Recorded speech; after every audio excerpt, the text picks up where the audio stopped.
Hello friends, welcome to Secret of Samiyal. இன்னைக்கு நம்மளோட சேனல்ல நாம பார்க்க போறது ஒரு செம்ம இன்ட்ரெஸ்டிங்கான ஈஸியான ஒரு மீன் குழம்பு ரெசிபி நம்ம கேரளா ஸ்டைல்ல இன்னைக்கு செய்ய போறோம். வீடியோக்குள்ள போறதுக்கு முன்னாடி நீங்க என்னோட சேனலுக்கு இப்பதான் முதல் முறையா வரீங்கன்னா வீடியோ கீழ இருக்கிற சப்ஸ்கிரைப் பட்டனை மறக்காம பிரஸ் பண்ணிக்கோங்க. பக்கத்துல இருக்க நோட்டிபிகேஷன் பெல்லையும் மறக்காம கிளிக் பண்ணிக்கோங்க. அப்பதான் என்னோட ஃபியூச்சர் நோட்டிபிகேஷன்ஸ் உங்களுக்கு உடனே வந்து சேரும்.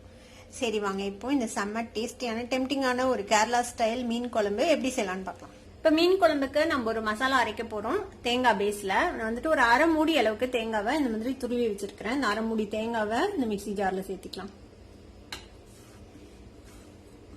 கூடவே ஒரு 3 சின்ன வெங்காயம் சேர்த்திக்கோங்க. அரை டீஸ்பூன் மஞ்சள் தூள் சேர்த்திக்கலாம்.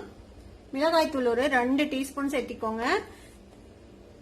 காரத்துக்கு எவ்வளவு வேணுமோ அவ்வளவு சேர்த்திக்கலாம். கொஞ்சம் ஸ்பைசியா இருந்தாதான் நல்லா இருக்கும். ஏன்னா நம்ம தேங்காய் வேற அரைச்சு விடுறோம், அதனால அதுலயும் ஒரு லைட்டான ஒரு இனிப்பு இருக்கும். அதனால மிளகாய் பொடி உங்களுக்கு தேவையான அளவுக்கு சேர்த்துக்குவோம். நம்ம பச்சை மிளகாவும் சேர்த்துவோம் தாளிக்கும் போது. ஒரே 1 டீஸ்பூன் மல்லித்தூள் சேர்த்துக்கலாம். இப்ப இதுல கொஞ்சமா தண்ணி விட்டு நல்லா நைஸான ஒரு பேஸ்டா நம்ம இதை அரைச்சு எடுத்துக்கணும். நல்லா நைஸா இருக்கணும். தரன்னு இருந்துச்சுன்னா குழம்பு வந்துட்டு அவ்வளவு நல்லா கிரேவி வந்து நல்லா கிடைக்காது. அதனால இது வந்துட்டு நல்லா நைஸா அரைச்சு எடுத்துட்டு வந்துடலாம். இது மாதிரி நல்ல ஸ்மூத்தான ஒரு பேஸ்டா அரைச்சு எடுத்துக்கோங்க. முடிஞ்ச அளவுக்கு நைஸா அரைச்சுக்கோங்க, ரொம்ப தரன்னு இல்லாம. இப்ப இதை வந்துட்டு நம்ம ஒரு பாத்திரத்துக்கு மாத்திக்கலாம். மிக்சி ஜார்லயே கொஞ்சமா தண்ணி விட்டு அந்த தண்ணி இதுல சேர்த்திடலாம்.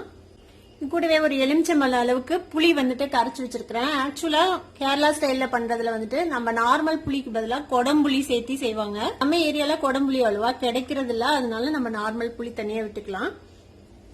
கொஞ்சம் கூட தண்ணி கரைச்சு ஊத்திக்கலாம். அதுல கன்சிஸ்டன்சி செக் பண்ணிக்கோங்க எப்படி இருக்குது அப்படின்னு சொல்லிட்டு. நம்ம தேங்காய் போட்டிருக்கிறதுனால கொஞ்சம் திக்காகும். கொதிக்கும் போது இன்னும் கொஞ்சம் தண்ணி விட்டுக்கலாம். அதுல இன்னும் கொஞ்சம் கூட தண்ணி விட்டுக்கலாம். திக்னஸ் அட்ஜஸ்ட் பண்ணி நீங்க தண்ணி சேர்த்திக்கோங்க. தேவையான அளவுக்கு உப்பு சேர்த்திக்கலாம். இது கூட ஒரு 2 பச்சை மிளகாவை இந்த மாதிரி 2 கீறி வச்சிருக்கேன், அதையும் சேர்த்திக்கோங்க. நல்லா மிக்ஸ் பண்ணி விட்டு உப்பு காரம்லாம் சரியா இருக்குதான்னு செக் பண்ணிக்கோங்க. தேவைப்பட்டா நீங்க ஆட் பண்ணிக்கலாம். இப்போ எல்லாம் சேர்த்தியாச்சு. இதுல எல்லாமே சரியா இருக்குது. நான் டேஸ்ட் பார்த்துட்டேன். உப்பு காரம் புளிப்பு எல்லாமே இதுல வந்துட்டு சரியா இருக்கு. இப்ப நம்ம குழம்பு எப்படி தாளிக்கலாம்னு பாக்கலாம். ஒரு வடச்சட்டி அடுப்புல வச்சிருக்கேன். இதுல வந்துட்டு நம்ம எண்ணெய் விட்டுக்கலாம். ஒரு 2 டேபிள் ஸ்பூன் அளவுக்கு எண்ணெய் விட்டுக்கோங்க. பொதுவா கேரளா சமையல்ல தேங்காய் எண்ணெய் தான் யூஸ் பண்ணுவாங்க. உங்களுக்கு தேங்காய் எண்ணெய் பிளேவர் பிடிக்கும் அப்படின்னா நீங்க வந்துட்டு நம்மளோட நார்மல் எண்ணெய்க்கு பதிலா தேங்காய் எண்ணெய் யூஸ் பண்ணிக்கலாம். நான் இன்னைக்கு தேங்காய் எண்ணெய் யூஸ் பண்ணல. இது வந்துட்டு சன்ஃபிளவர் ஆயில் இன்னைக்கு தான் எடுத்திருக்கிறது. எண்ணெய் சூடானதும் 4 வெந்தயம் சேர்த்திக்கலாம். அதுல வெந்தயம் லேசா செவக்கட்டும். வெந்தயம் வெடிக்குது. இப்ப வந்துட்டு ஒரு கொத்த கருவேப்பிலை சேர்த்துக்கோங்க. இப்ப நம்ம கூட்டி வச்சிருக்கிற இந்த குழம்பு இருக்குல்ல, அதை வந்துட்டு இதுல ஊத்திடலாம். இப்ப இந்த குழம்பு ஒரு கொதி வர வரைக்கும் நம்ம வெயிட் பண்ண போறோம். மூடி போட்டு நம்ம இதை வந்துட்டு கொதிக்க விடலாம். இப்ப குழம்பு ஒரு கொதி வர ஆரம்பிக்குது பாருங்க, நல்லா கொதிக்க ஆரம்பிச்சிருச்சு. இப்ப இந்த ஸ்டேஜ்ல நம்ம வந்துட்டு மீன் சேர்த்திட போறோம். நான் வந்துட்டு ஒரு 1/2 கிலோ அளவுக்கு மீன் எடுத்து வச்சிருக்கிறேன். இது வந்துட்டு ரோகு மீன். நீங்க எந்த மீன் வேணாலும் யூஸ் பண்ணலாம், உங்களுக்கு என்ன மீன் பிடிக்குமோ அது. இன்னைக்கு நம்ம புளி விட்டு செஞ்சிருக்கிறோம். மாங்காய் சீசனா இருந்துச்சுன்னா நீங்க புளிக்கு பதிலா மாங்காய், நல்லா புளிப்பான மாங்காய் சேர்த்து செய்யலாம், அதுவும் நல்லா இருக்கும். மீன் ஒரு 1/2 கிலோல இருந்து 3/4 கிலோ அளவு இருக்கும். மீன் சேர்த்துனதுக்கு அப்புறம் இந்த ரொம்ப கரண்டி போட்டு நம்ம கிண்டக்கூடாது.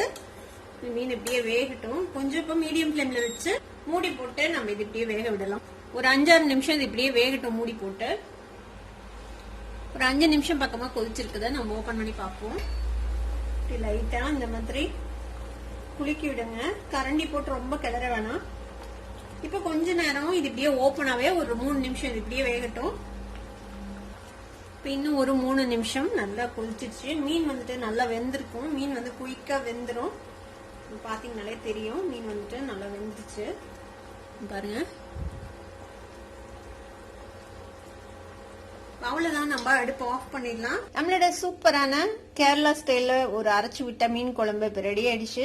கண்டிப்பா ட்ரை பண்ணி பாருங்க. ட்ரை பண்ணி பார்த்துட்டு எப்படி இருந்தது அப்படின்னு கமெண்ட்ஸ்ல ஃபீட்பேக் கொடுங்க. இந்த வீடியோ உங்களுக்கு பிடிச்சிருந்தா சப்ஸ்கிரைப் பண்ணுங்க. பக்கத்துல பெல் ஐகானை கிளிக் பண்ணுங்க. அப்பதான் என்னோட ஃபியூச்சர் நோட்டிபிகேஷன்ஸ் உங்களுக்கு உடனே வந்து சேரும். லைக் பண்ணுங்க, ஷேர் பண்ணுங்க. தேங்க்யூ ஃபார் வாட்சிங் வீடியோ வியூவர்ஸ். Bye bye.